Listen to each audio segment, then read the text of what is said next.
Mistake ಮಾಡಿರೋದು ಇಲ್ಲಿ ನೋಡ್ಬೋದು ನೀವು. ನೋಡ್ಬೋದು ಇಲ್ಲಿ ನಾನು ಎಸ್ ಎಲ್ ತಗೊಂಡಿದ್ದೀನಿ. ಏನು ಎಸ್ ಎಲ್ ಆಯ್ತು ಅಂತ ನೋಡೋಣ. ಓಕೆ, ನೋಡೋದು ಇಲ್ಲಿ 15 ಮಿನಿಟ್ 1 ಅವರ್ ಸಪ್ಲೈ ಝೋನ್ ಇದೆ, ಡಿಮ್ಯಾಂಡ್ ಝೋನ್ ಇದೆ. ಇಲ್ಲಿ ಡಿಮ್ಯಾಂಡ್ ಝೋನ್ ಇದೆ ಮತ್ತೆ ಫಿಪ್ ಇದೆ. ಅಪ್ ಟ್ರೆಂಡ್ ಬೇಕಾದ್ರೆ ಹಾಕೊಬಹುದು ಈ ಟೈಮ್ ಫ್ರೇಮ್ ಅಲ್ಲಿ. But low time frame 15 minute ಅಲ್ಲೆಲ್ಲ ಝೋನ್ ಇದೆ ಮತ್ತೆ ಡಿಮ್ಯಾಂಡ್ ಝೋನ್ ಇದೆ. Okay, it's okay.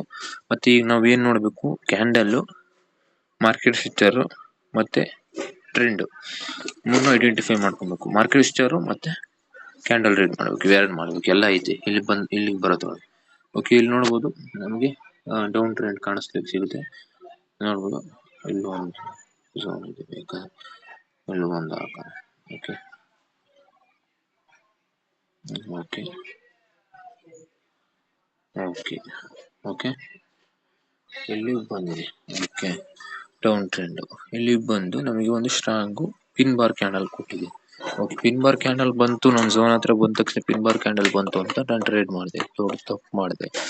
ಬಟ್ ಇಲ್ಲಿ ನಾವೇನ್ ನೋಡ್ಬೇಕಿತ್ತು, ರೆಸಿಸ್ಟೆನ್ಸ್ ಇಲ್ಲಿದೆ, ಇಲ್ಲಿದೆ. ಡೌನ್ ಟ್ರೆಂಡ್ ಅಲ್ಲಿ ರೆಸಿಸ್ಟೆನ್ಸ್ ನ ಬ್ರೇಕ್ ಮಾಡಬೇಕು, ಅಪ್ ಟ್ರೆಂಡ್ ಅಲ್ಲಿ ಸಪೋರ್ಟ್ ನ ಬ್ರೇಕ್ ಅಂಡ್ ಕ್ಲೋಸ್ ಆಗಬೇಕು. ಓಕೆ, ಇಲ್ಲಿ ನೋಡ್ಬೋದು ಇಲ್ಲಿ ರೆಸಿಸ್ಟೆನ್ಸ್ ಇದೆ ಮತ್ತೆ ಇಲ್ಲಿ ಕ್ಯಾಂಡಲ್ ಇದೆ, ಇಲ್ಲಿ ಕ್ಯಾಂಡಲ್ ಇದೆ, ಇಲ್ಲಿ ರೆಸಿಸ್ಟೆನ್ಸ್ ಇದೆ. ಇಲ್ಲ 150 200 ರೂಪಾಯಿ ಕೊಡಕ್ ಬಂದಾಗ ಆಮೇಲೆ 150 ಅಂತ 150 ಇಸ್ಕೊಂಡೆ.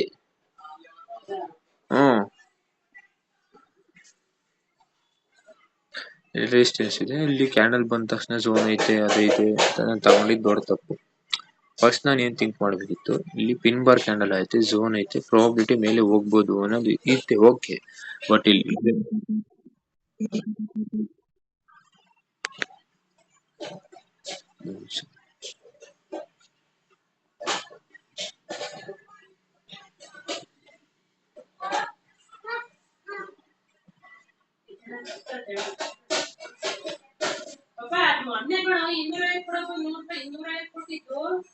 ನೆನ್ನೆನಾ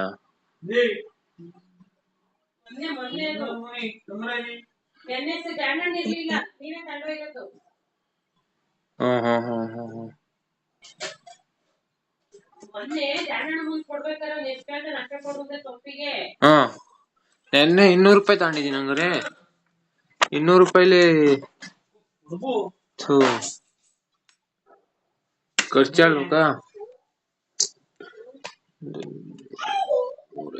50 ರೂಪಾಯಿ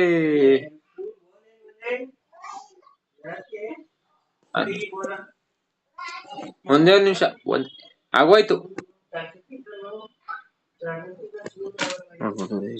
ಈಗ 50 ರೂಪಾಯಿ ಕೊಡ್ಬೇಕಾ ಸೇರಕ? 150 ರೂಪಾಯಿ ಖರ್ಚಾಯ್ತು. ಹಂಗಾರೆ 50 ರೂಪಾಯಿ ಕೊಡ್ತೀನಿ.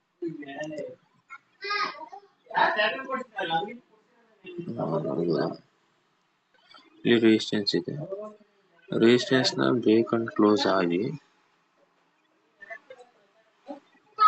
ಇಲ್ಲಿ ರೆಸಿಸ್ಟೆನ್ಸ್ ಇದೆ, ಕ್ಯಾಂಡಲ್ ಇದೆ. ಓಕೆ, ಡೌನ್ ಟ್ರೆಂಡ್ ಬರ್ತಾ ಇದೆ, ಇಲ್ಲಿ ರೆಸಿಸ್ಟೆನ್ಸ್ ಕ್ರಿಯೇಟ್ ಮಾಡಿದೆ. ನಮಗೇನ್ ಬೇಕು, ರೆಸಿಸ್ಟೆನ್ಸ್ ನ ಬ್ರೇಕ್ ಮಾಡಿ ಬ್ರೇಕ್ಔಟ್ ಕೊಟ್ಟು ಇಲ್ಲಿ ಕ್ಯಾಂಡಲ್ ಬಂದಿದೆ. ಓಕೆ, ಇಲ್ಲಿ ರೆಸ್ಪೆಕ್ಟ್ ಮಾಡಿದೆ, ಡಿಮ್ಯಾಂಡ್ ಝೋನ್ ನ ರೆಸ್ಪೆಕ್ಟ್ ಮಾಡಿ ಕ್ಯಾಂಡಲ್ ಕೊಟ್ಟಿದೆ. ನಮಗೆ ಈಗ ಟ್ರೇಡ್ ತಗೋಬೇಕು ಅಂದ್ರೆ ಮಾರ್ಕೆಟ್ ಸ್ಟ್ರಕ್ಚರ್ ಬೇಕು, ಎಲ್ಲ ಕನ್ಫರ್ಮೇಶನ್ ಇದೆ. ಮಾರ್ಕೆಟ್ ಸ್ಟ್ರಕ್ಚರ್ ಒಂದು ಸಿಕ್ಕಿದ್ರೆ ನಾವು ಟ್ರೇಡ್ ನ ಪ್ಲಾನ್ ಮಾಡಬಹುದು. ಬಟ್ ಇಲ್ಲಿ ನೋಡ್ಬೋದು ಮಾರ್ಕೆಟ್ ಇಲ್ಲಿ ಬ್ರೇಕ್ಔಟ್ ಕೊಟ್ಟಿದೆ, ಬಟ್ ಇಲ್ಲಿ ಕ್ಯಾಂಡಲ್ ರೀಡ್ ಮಾಡಬಹುದು. ಬ್ರೇಕ್ಔಟ್ ಕ್ಯಾಂಡಲ್ ರಿಜೆಕ್ಟೆಡ್ ಕ್ಯಾಂಡಲ್ ಆಗಿದೆ 2G, ಅಂದ್ರೆ ಸೆಲ್ಲರ್ಸ್ ತುಂಬಾ ಸ್ಟ್ರಾಂಗ್ ಇದಾರೆ, ಬೈಯರ್ಸ್ ಗೆ ಆಗ್ತಾ ಇಲ್ಲ ಮೂವ್ ಆಗ್ಲಿಕ್ಕೆ. ಬಾಡಿ ನೋಡ್ಬೋದು ತುಂಬಾ ಚಿಕ್ಕಿದೆ. ಬ್ರೇಕ್ಔಟ್ ಇದು ಬ್ರೇಕ್ಔಟ್ ಅಲ್ಲ, ಅಂದ್ರೆ ಕ್ಯಾಂಡಲ್ ಚೆನ್ನಾಗಿಲ್ಲ. ಬ್ರೇಕ್ಔಟ್ ಒಳ್ಳೆ ಕರೆಕ್ಟ್ ಕ್ಯಾಂಡಲ್ ಇಲ್ಲ. ಓಕೆನಾ? ಓಕೆ, ಬ್ರೇಕ್ಔಟ್ ತಗೋಣ. ಬ್ರೇಕ್ಔಟ್ ಕೊಟ್ರು ಕೂಡ ಮತ್ತೆ ನಮ್ಗೆ ಇಲ್ಲೊಂದು ಬಂದು ರಿಟ್ರೇಸ್ಮೆಂಟ್ ಆಗಿ ಸಪೋರ್ಟ್ ಕ್ರಿಯೇಟ್ ಆಗಿದ್ರೆ ದೆನ್ ನಾವು ಇಲ್ಲಿ ಪ್ಲಾನ್ ನ ಮಾಡಬಹುದಿತ್ತು. ಇಲ್ಲಿ ಈ ಝೋನ್ ಅಲ್ಲಿ ಪ್ಲಾನ್ ಮಾಡಿ ಸಪೋರ್ಟ್ ಕ್ರಿಯೇಟ್ ಆದಾಗ ಈ ಝೋನ್ ಕ್ಯಾಂಡಲ್ ನ ರೀಡ್ ಮಾಡಿ ಸಪೋರ್ಟ್ ಚೆನ್ನಾಗಿ ಕ್ರಿಯೇಟ್ ಆದ್ಮೇಲೆ ಸಪೋರ್ಟ್ ಒಳ್ಳೆ attractive candle, strong body candle ಏನಾದ್ರು ಕ್ಲೋಸ್ ಆದ್ರೆ ನೆಕ್ಸ್ಟ್ ನಾವಿಲ್ಲಿ ಪಿನ್ ಬಾರು ಅಥವಾ ಸ್ಟ್ರಾಂಗ್ ಬಾಡಿ ಅಥವಾ ಫುಲ್ ಬ್ಯಾಕ್ ಏನಾದರೂ ಕ್ಯಾಂಡಲ್ ಕ್ಲೋಸ್ ಆದರೆ ನೆಕ್ಸ್ಟ್ ನಾವಿಲ್ಲಿ ಟ್ರೇಡ್ನ ಪ್ಲಾನ್ ಮಾಡ್ಬೋದಿತ್ತು.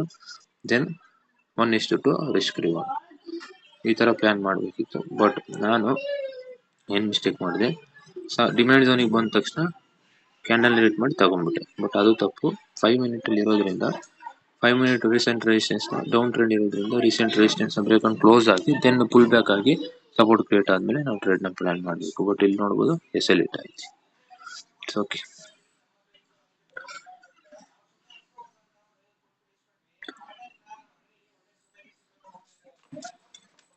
ಅರ್ಥ ಆಯ್ತಾ?